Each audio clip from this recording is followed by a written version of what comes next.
Hi everyone, welcome to a very wet start to Sustainable Lab Journeys today. Walking in London right now and it is absolutely chucking it down. I mean, you can see it, just how wet it is. But today we are going to the UCL Great Ormond Street Institute for Child's Health, where we're actually going to be giving a talk and I'm going to be part of a panel as well. And as always, I want to bring you guys along so you can see any insights from the day. We have some I think this is going to be a really fantastic event actually, because we've got speaking from Andy Evans, we've got talks as well from Dan from BioBin, Caitlin from Leaf again, who will appear on this vlog, and also from Green Disc and the team there as well, all about digital sustainability for our labs as well. So really excited to bring you guys along. I don't think I'm going to get much more footage until I get there, because this is the very wet London weather we've got today. So here we go.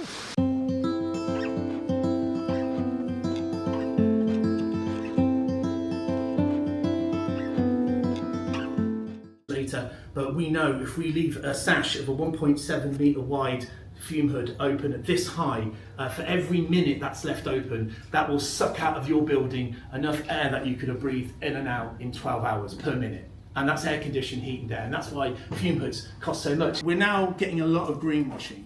And greenwashing, there's been some studies from Scandinavian universities. The reason why people greenwash is that it works. It increases your intent to buy about 20%. But apparently about only 5% of products globally that are greenwashed actually have any green attributes, energy saving, recyclability, you name it. There's numbers of ways that you can manipulate this through some very, very clever marketing. We didn't realise that the first thing you need to do in a tender for ULT freezers when you have them delivered and you're energy tested is that you have to measure how big they are. Because the standard we've got is completely and utterly wrong. For those of you who've got a fridge, freezer, ULT, cooled incubator, whatever it may be, I bet that you might think that when you open the door, the net capacity, how big it is the sum of all of those compartments added together, right? Yeah? It's not. It's completely not. It says it's 728 litres. So both Anna and I measured each compartment, got the literage. This is how big on average it was. So it wasn't even 600 litres in size. The standard that we're using just isn't appropriate. Why don't manufacturers want to change it? Well, they look pretty good. It's the equivalent of being a fisherman and saying, I caught a fish and it was this big, and then it's probably about that big. This is a standard that they use. It's an horrific American standard and it's used for domestic fridges and freezers, And what they do is that they just get their fridge or freezer and they put it on the back, and they take out all the shelves and doors and everything, and then they seal all the holes, fill it full of water, and then when it gets up to the brim, they tip the water out and measure it, and that's how they measure net capacity. They don't use any of the gaps that they need for airflow, shelving, inner doors, that they don't count that. Outside of UCL that does Leaf, so we license to over 160 organisations across 18 different countries. What we're going to go through today is some of the resources that we've got available. We have a new certificate coming, so this is basically what it will look like. Obviously UCL changed its branding. We don't want you to have to print out the blue background anymore because it's a lot of ink. So the plan is white background, and there's also more information. And then we've left space up in the top corner to add the UCL logo, so other organisations can add their own logos as well. We've got the calculator videos. Has anyone watched the ULT freezer calculator video? Excellent. The plan is to make videos for the other 8. So UCL in general, what's the plan for Leaf?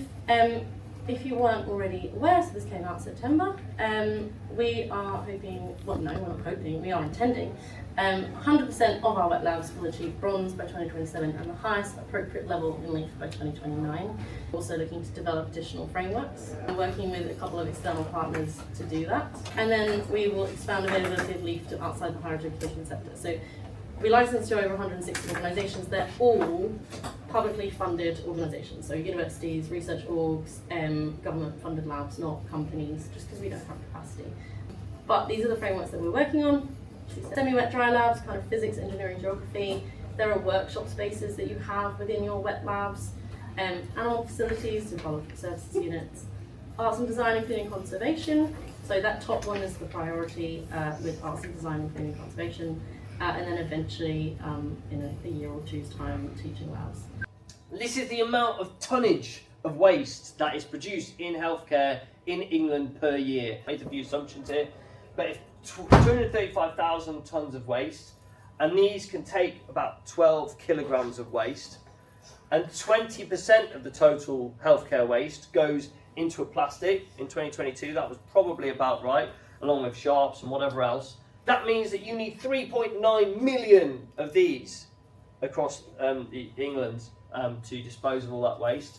And based on our calculations and available data, each one of these probably has a carbon footprint of about 11.2 kilograms of CO2, which translates to 43,900 tonnes of CO2 on containers alone, which is enough to fly to New York from London 44,000 times. But there is another way. There is the biobin. So they are fold flat like this, and they are made 96% from paper. They are leak proof and waterproof, and they are laminated. So it's laminated paper, that's how they get leak proof and waterproof. Inside it's an absorbent mat. So you've got pipette tips, you've got everything that's got liquid on it, it will get absorbed in the mat.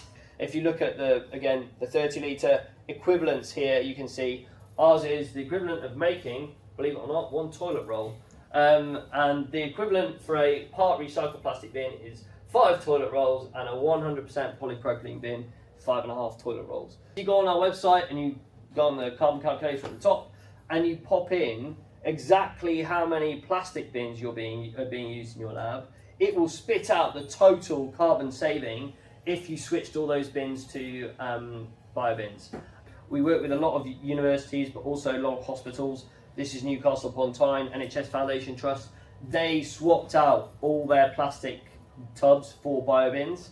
They worked out they were 21p cheaper to burn than a plastic alternative. They saved 76% more space. And just on the incineration alone, they saved 13.5 grand a year, which is quite a lot of money. And this is a framework we've been working on quite a lot. The first step is to start small. One really specific, actionable change. Now, I'll often post about starting a green team being the most impactful thing any lab can do.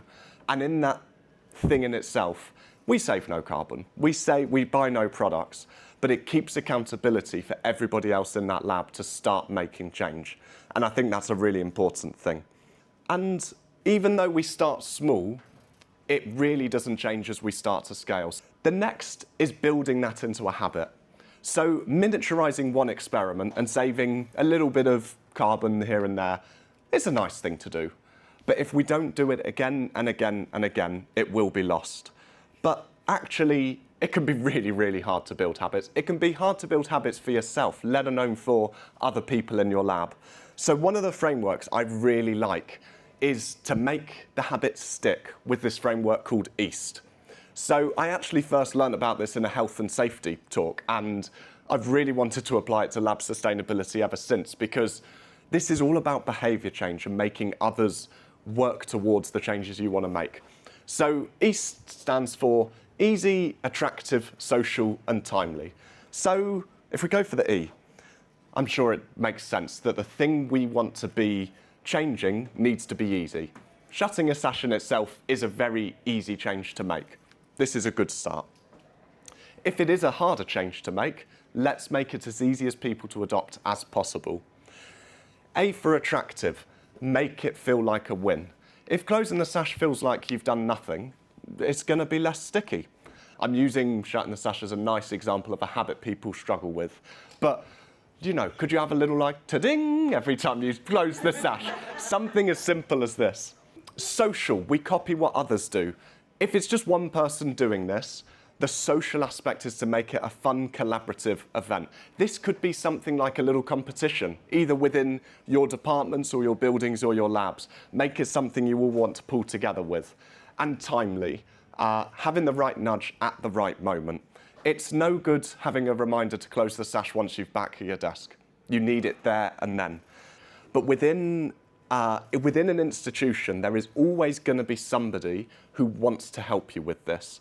It might be EH&S. Maybe they've wanted to make these changes for a while. facilities. I was in the estates team at Imperial, but they were so keen to make positive change. They really, really wanted to, but they needed labs to come up and say, we want to do this as well. There's always going to be somebody in your institution who wants to help make the change with you. Now, I used to actually finish these sorts of talks with people in the room like this who are in the lab, saying that it starts and ends with you. But I've changed that messaging completely, and it's not fair that it's only on the people in the lab.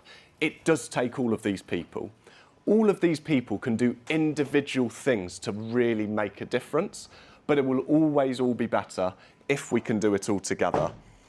Because if you think about it, the EH&S, they are the ones who need to give the sign-off to help you be able to do things like HVAC setups.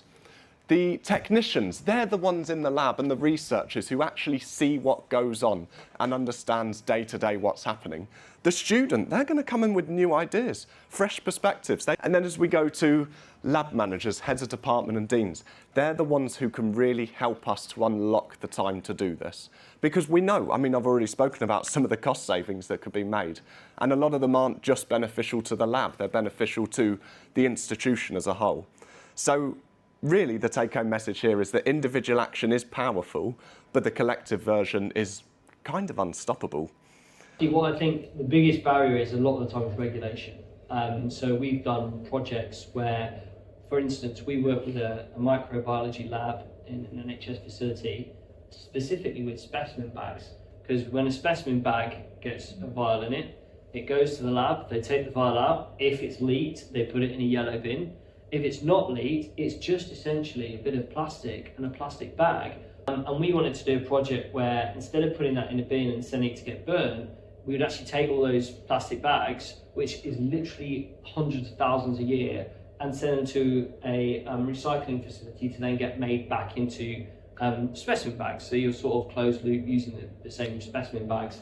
But it was the environmental agency didn't want that to happen in case one that was leaked did this, and there's different rules and regulations around it. And so I do think that, and it's not just that example, there'll be hundreds of examples where somebody somewhere in an agency will say, actually, we can't do that because this is what the rule book says, when things advance and change and new practices come out and new ways of doing things come out. And I do think that that will help in advancements of sustainability. The second thing is new materials coming out. So plastic is this great thing that everyone's been using for the last God knows how many years, but again, advancement in technology are making it much easier to be able to manufacture alternative materials. For me, I think to build on Dan's point, but also to give another focus as well. So we obviously talk about carbon in the three scopes of 1, 2 and 3. 1 and 2 very much being the energy and the fuel that you burn, and 3 being practically everything else. 1 and 2, all of these institutions and companies are making fast changes at the moment. So I don't see, was 2030 the year? I think we might be mostly there by that point, but there's so much work already underway to make that scope 1 and 2 very, very close to zero, and there's no problem there. I think by 2030 we will be focusing solely on scope 3, solely on how we can reduce that embedded carbon in the materials, exactly as you said. And I know, I mean, we've all been on a podcast where they asked a question, do you ever see labs being net zero? And it feels weird to say anything other than no, but I think things are going to happen in this time. I think there'll be some really great innovations between now and 2030 that will maybe not have the knock-on effect of being net zero quite yet, but will help us to see a future where that is possible, especially with materials and new technologies of how we do the things that we do. I have a lot of faith. We're going to see such changes in our world and our climate that people are going to realise, actually, you know what I do in the lab really makes a difference to the world. I think that people will get more the research integrity side of things, which is one thing that I'm really interested in. It's like, what you are researching, is that affected by climate change? Is that affected by biodiversity loss? Can you genuinely continue doing your research in a way that has a negative impact on the climate? And I think there is going to be a general increase in awareness that actually, no, we can't continue in that way of doing things. And so I think that there will be that bigger realisation, and then there will be a bigger drive for people to be more engaged with sustainability going forwards. We've got our new sustainability plan 25 to 35, and that really is speaking to the points that were made in the last session around the fact that it's getting everybody thinking about it. It's not just for the sustainability team to make the university sustainable, it's for everybody in the university to make the university sustainable. One question I have to add to that actually. Yeah. I think, and this is the one almost flaw I see in my own presentation, is at the moment I'm almost asking for goodwill of people. Do you think that's going to change by 2030? Almost where I got to with the safety is responsibility, and that's, I don't care how much you care about it, you're acting safe. Do you think we're at a point where sustainability is going to be like that within institutions as well? I think it might take a little bit longer, and I think again that is like the external drivers. You know, I think it depends which government we've got in power and how things change. You know, we've seen particularly in America how things have changed over there, and I think a lot of it now is still being done, but it's flying under the radar more for people to make sure that it exists. I think we're going to see such changes in our world. We're going to see our climate get warmer, a lot faster. We're going to see huge swathes of land where it's not going to be easy for them to live in it anymore. We're going to have no choice, because unfortunately we've reached that point where we can't just mitigate now. We've got to adapt, and we've got to adapt across our worlds and our lives. And so I think people will have no choice but to change. Well, look where we are again, outside in the wind and the rain. Oh, that was quite a whirlwind of an event, so I am sorry in advance if this vlog isn't quite as well structured as it could have been, but it was a good event, that. It was a good event. So, what can I take away? So, we started off with Andy Evans, as you'll have seen, who runs Green Light Laboratories. Really fantastic presentation, actually. Talking a lot about the nuance that sits behind lab sustainability. Talking about all the energy savings that manufacturers are making, how to make sure they are to the right standards as well. I think one of the big things his talk was about was what lab sustainability, when lab sustainability needs to be in the next 5 years. And he pulled out the points of the death of greenwashing alongside better standards and better technology. And I think that's a really, really fantastic and strong message. And he took us through some of the data and the case study he's done, and really all the change he's doing, all open access change to help move things forward, which is all fantastic. Then we moved over to Caitlin, who I'm sure you remember from the London Lab Live vlog. So she was talking very specifically about UCL and their lab sustainability, because she is Leaf, so Caitlin from Leaf, as we all like to call her now. But she was talking very specifically about Leaf at UCL and how their labs can be more sustainable. Running some really fantastic resources now in Leaf, both from internally for UCL, but also some external resources. Ones that I really wish would have been there when I was working at Imperial a few years ago. And they're things like, I think criteria seminars, trainings, that sounded really fantastic to me. Taking 1 hour to take 2 or 3 criteria and diving really deep into them, so people have the power to know what they can actually implement in their own labs.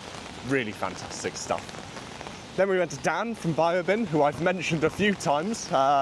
Never got to get him on the vlog for London Lab Live, but I did today. Really, really cool talk all about waste. Who knew we could talk that much about waste bins? Unfortunately, I missed the green disc talk. I had to have some lunch before my talk, and then you'll have seen my talk. Now, the Q&A bit afterwards, you'll see, was a bit I couldn't quite capture. It really emphasised what my talk was about, how there is so much energy in this sustainability, and actually it's across everywhere. It just needs to be better connected, and we need to help people make those changes easier, using things like the EAST framework to make them easy, attractive, social and timely. That's how we're really going to see the change that we all want to see in lab sustainability, and we're going to get there together. And then, yeah, we finished off with a little panel with Andrea from Leaf, which was really cool. There's a Caitlin from Leaf and there's an Andrea from Leaf, and with Dan as well.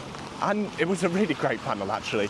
We could have spoken forever and ever on lab sustainability, and it's probably a good thing we were stopped at some point, otherwise we would have been non-stop.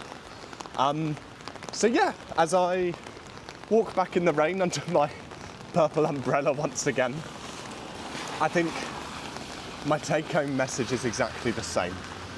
Lab sustainability is moving forward.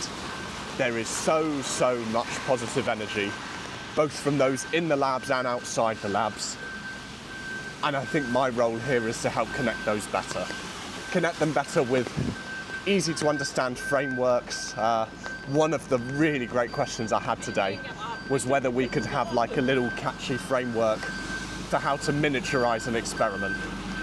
So, like when we're talking about reducing, reusing, recycle, the 3 R's that everybody knows, is there a similar framework that we could use for miniaturizing experiments? Or even before miniaturizing, not doing the experiment in the first place? I think that's a really great thought. So, I will wrap up there, just before I get on my train. But yeah, really fantastic day. Thank you so much to Cindy for organising such a terrific event.